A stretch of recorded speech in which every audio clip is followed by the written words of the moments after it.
Një dëgjues nga Emro thotë një pyetje për hoxhën, kam filluar që 3 ditë falin namaz edhe nuk I di çfarë mirë doft. A ban thot me qitë laptopin para vetet edhe me thotë në doft çashtu që I thotë kompjuteri. A kam haram diçka edhe nëse nuk I din doft mirë. Vëllai, fillimisht ne e përgëzojmë këtë ndjekës të emisionit ton nga Perëndimi, të cilët Allahu ja ka udhëzuar zemrën dhe e ka bërë të gatshëm, të përgatitur që të fillon të bën një adhurim për adhurimeve më të rëndësishme në fe, ajo është namazi. Me të cilin adhurim e dëshmon në nshtrimin e tij ka shi madhrisë Allahut subhanahu wa taala. Dhe s'ka dyshim se ky hap I tij është shumë I madh te Allahu, po është edhe I madh në jetën e tij. Dhe ai vazhdimisht në të ardhmen do të jetë dëshmitar I ndryshimeve pozitive në jetën e tij. Qoftë në aspektin subjektiv tek ai si individ brenda tij, po qoftë në aspektin objektiv në rrethin ai ku gjendet, jeton dhe vepron. Do të fillon të vëren begatitë e shumta që ka mja sjell namazi dhe mbrojtjet e shumta që ka mja sjell namazi me lejen dhe ndihmën e Allahut subhanahu wa taala. Mjafton fakti se ai me këtë vepër e dëshmon besimin e tij. Dëshmon namazi I tij se ai njeri imanin e ka të vërtet, e ka të fuqishëm dhe ka mundësi ai njeri të krijon ndryshim te vetja, po edhe në rrethin ku gjendet. Ky njeri vetëm se fillon të futet në mesin e njerëzve parimor, njerëzve që adhurojnë Allahun me vepra, jo vetëm me fjalë.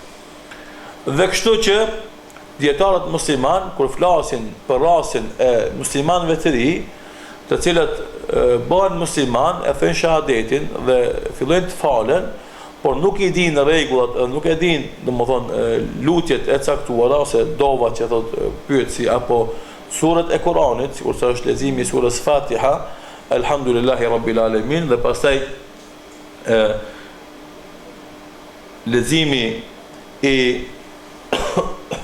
sureve tjera, ka të drejtë të merr, domethënë, laptopin përpara, të lexon prej laptopit apo të printon ato në letër, derisa të mëson ata përmendsh. Me rëndësi është që ai duhet të fillon të falet. Edhe do të falen të gjitha format të cilat do ta ndihmojnë atë për të falë. Normalisht do të insiston sa më shpejt të mëson surën Fatiha, e pastaj nëse mëson surën Fatiha I mjafton ajo për ta falë namazin.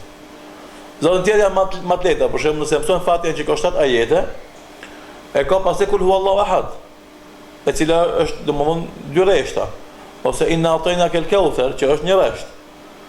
Edhe subhana rabbil azim, subhana rabbil ala, Allahu akbar, sami Allahu liman hamida, këto më janë të lehta që besoj që duhet shumë kohë për me I mësua.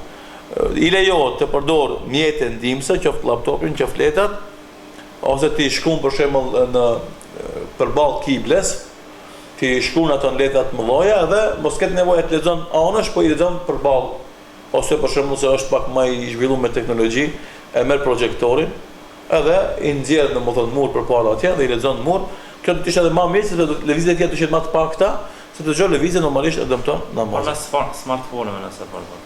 E njëjta është domethënë just mjet teknologjik që e ndihmon atë. A mundet me marrë në dorë? Mundet, për ky sektor raste specifike, raste speciale. Për këtë rast domethënë lejohet të gjitha format të cilat e ndihmojnë atë me fal namazin ashtu si duhet. Derisa ta mëson, mirë po kjo nuk mund të më thonë unë vallë duhet 5 muaj unë për të thënë se elhamdulillah kul wallahi domethënë inna a'tainaka al-kawthar subhana rabbil azim subhana rabbil ala Allahu akbar sami Allahu liman hamida, këtë njeri I mëson domethënë për një ditë, po thuj 2 ditë, po thuj 3 ditë, thuj një javë, më shumë se një javë nuk I duan. Kështu që ai duhet të insiston sa më shpejt të mëson, por derisa të mëson përmendsh, ka të drejtë të përdorë domethënë mjete ndihmëse që e ndihmojnë atë për ta kryer namazin ashtu si duhet.